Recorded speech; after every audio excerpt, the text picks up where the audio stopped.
2 wives, 2 freak accidents, 17 years apart.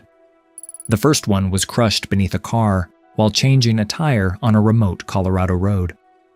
The second one fell 128 feet from a cliff in Rocky Mountain National Park. Harold Henthorne was the only witness to both. When his second wife, Toni, plunged off that ledge on their 12th wedding anniversary, investigators treated it as a hiking tragedy. These things happen in wild places.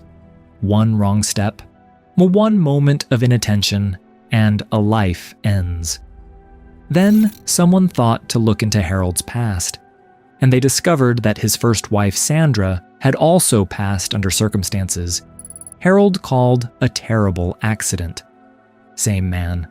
Same story of being alone with his wife when disaster struck. Same result. The statistical odds of one man losing 2 wives to separate freak accidents are almost incalculable. Either Harold Henthorne was the unluckiest husband in America, or he was something far more sinister. When investigators started digging, they discovered the truth. Harold Henthorne wasn't unlucky at all. He was patient. He was calculating. And the deaths of both his wives were anything but accidents. Toni Bertolet was 50 years old when she passed. She was a successful ophthalmologist, an eye doctor and surgeon with a thriving practice in the Denver area. Before that, she'd worked in Jackson, Mississippi, where she'd grown up. Colleagues described her as professional, dedicated, and genuinely caring. She'd gone into medicine to help people, and by all accounts, that's exactly what she did. Patients adored her. She had a way of putting nervous people at ease. Her practice had grown largely through word of mouth, the kind of doctor patients stayed with for decades. Toni was also known for her warmth outside of work.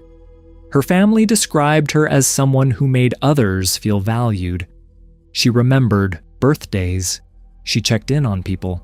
She sent cards for no reason. She came from a close-knit family in Mississippi. Her brother Barry was a cardiologist. Her parents, Bob and Yvonne, were devoted to their 3 children. Family gatherings were a priority, even after Toni moved to Colorado with her husband. Toni met Harold Henthorne in 1999 through a Christian matchmaking service. She was 37, never married, focused on her career. He presented himself as an entrepreneur who ran a fundraising business for nonprofits.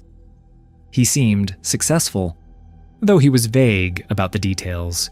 He was charming, attentive, romantic. Her brother Barry was happy to see his sister find someone. They married about a year after meeting. In 2005, they celebrated the birth of their daughter, Haley.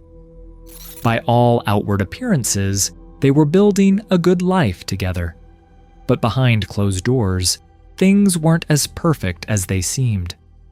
Harold Henthorne was a man who liked control. The signs were there from early in the marriage. Harold claimed to run a nonprofit fundraising business, but when investigators later looked into it, they found almost nothing. No clients, no revenue, no verifiable income. Harold's career appeared to be largely fictional. What he actually did was manage Toni, her schedule, her finances, her relationships, every aspect of her life. Over the years, Toni's family noticed patterns that troubled them. Harold always answered the home phone because he'd set it up to route to his cell. If family members wanted to talk to Toni or Haley, Harold was always there, listening on speakerphone. Private conversations with Toni became almost impossible. When her parents called, Harold would answer. When they wanted to schedule visits, Harold would handle the arrangements. When they asked how Tony was doing, Harold would speak for her. Tony's co-workers noticed it too. Harold involved himself in everything at her medical practice, attending meetings, knowing her schedule, monitoring her activities. He would show up unannounced. He would ask staff members questions about her day. The office staff found him unsettling. There was something creepy about him. One colleague later said, Tony couldn't schedule anything without consulting Harold first. He tracked her movements, her time, her relationships. The behavior that had seemed attentive during courtship had become something else entirely. It had become suffocating. And then there was the cabin incident. In 2011, Tony was injured at their mountain cabin when a heavy wooden beam fell on her. It fractured a vertebra in her neck. "It's no big deal," he said. "Tony's mother, it's no big deal," he said. Tony's mother didn't even learn about the accident until much later.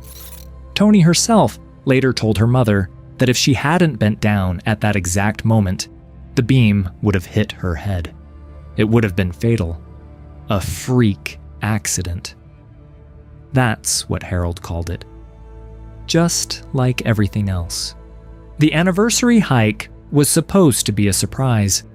Harold asked Tony's office staff to help him plan it. He wanted to take her to Rocky Mountain National Park for their 12th wedding anniversary. September 29th, 2012. The staff cleared her schedule. They thought it was sweet. One coworker recorded the moment Harold surprised Tony at work.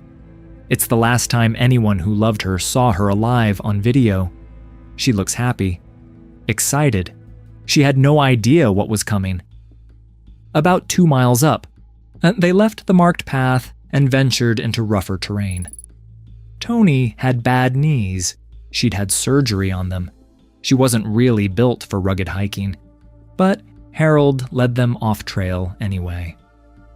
What happened next depends on who you believe. According to Harold, Tony was taking a photograph when she stepped backward and lost her footing. She fell approximately 128 feet down a steep rock face. Harold said he couldn't reach her.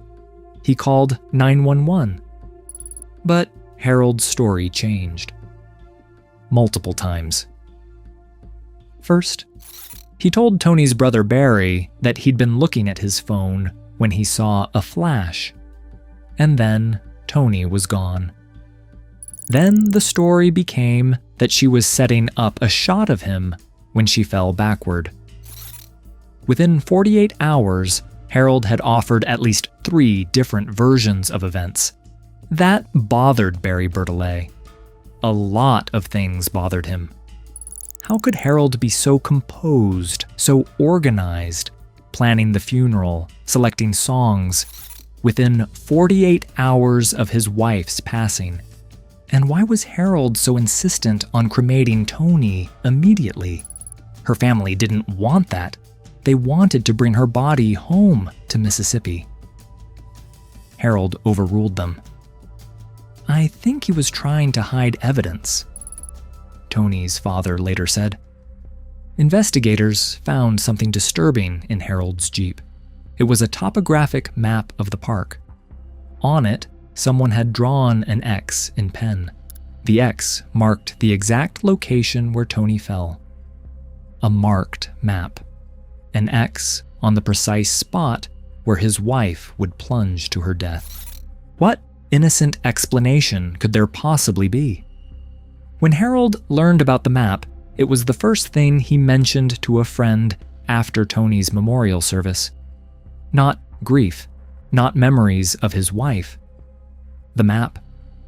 Later, he tried to explain it away. He said he'd marked the spot to show a friend a nice trail. But that explanation didn't make sense. The X was in rough, off-trail terrain, not somewhere you'd recommend to a casual hiker. Then, investigators started looking at the money. Toni had 3 life insurance policies. She knew about one of them, a reasonable policy through her work, but there were 2 more she'd never seen. Harold had taken them out without telling her. Combined, the policies totaled approximately $4.7 million. All of it would go to Harold. A claim was submitted on one of those policies just 2 days after Toni's passing. 2 days? Harold Henthorne stood to collect nearly $5 million from his wife's death. But it gets worse. This wasn't the first time Harold had collected life insurance after a wife's tragic accident. Lynn Rischel was Harold's first wife. They married in 1983 and were together for 12 years. Lynn was a social worker, caring, devoted, kind. Her family adored her. They also liked Harold. He seemed charming, fun, loving. On May 6, 1995, Harold and Lynn went out for dinner and a drive in a remote area south of Denver called Sedalia. It was a rural stretch of highway, not much around. On the way home, Harold thought he felt a flat tire. He pulled off the highway onto the shoulder. It was dark, around 10 p.m. According to Harold, Lynn got out to help him change the tire. She was holding a flashlight. At some point, she crouched down near the vehicle. Harold said she was holding a lug nut or reaching under the Jeep for something. That's when the jack slipped. The Jeep dropped onto her, crushing her beneath it. Lynn was unalived. She was 37 years old.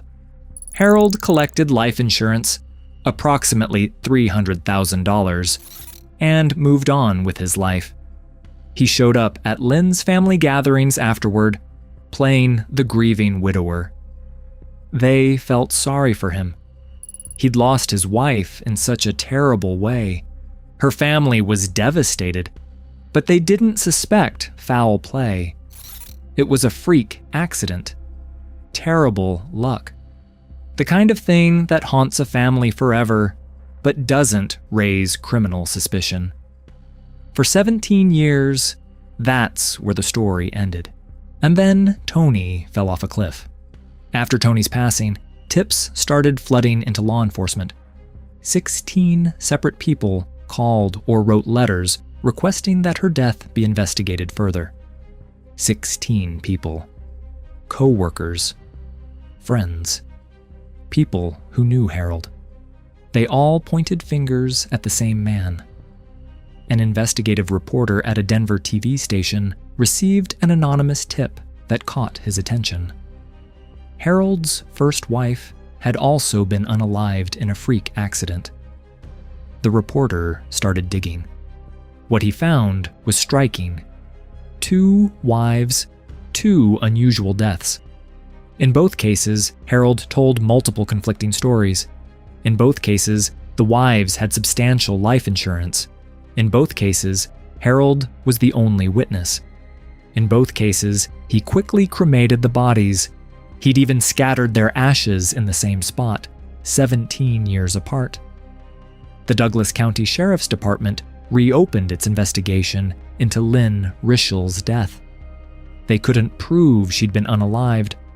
Too much time had passed. The body was cremated. The evidence was gone. But the pattern was undeniable. And there was more. A woman named Grace Rochelle, Lynn's sister-in-law, came forward with her own story. After Lynn's passing, Harold had remained close to the family. He'd become like a wonderful big brother to Grace.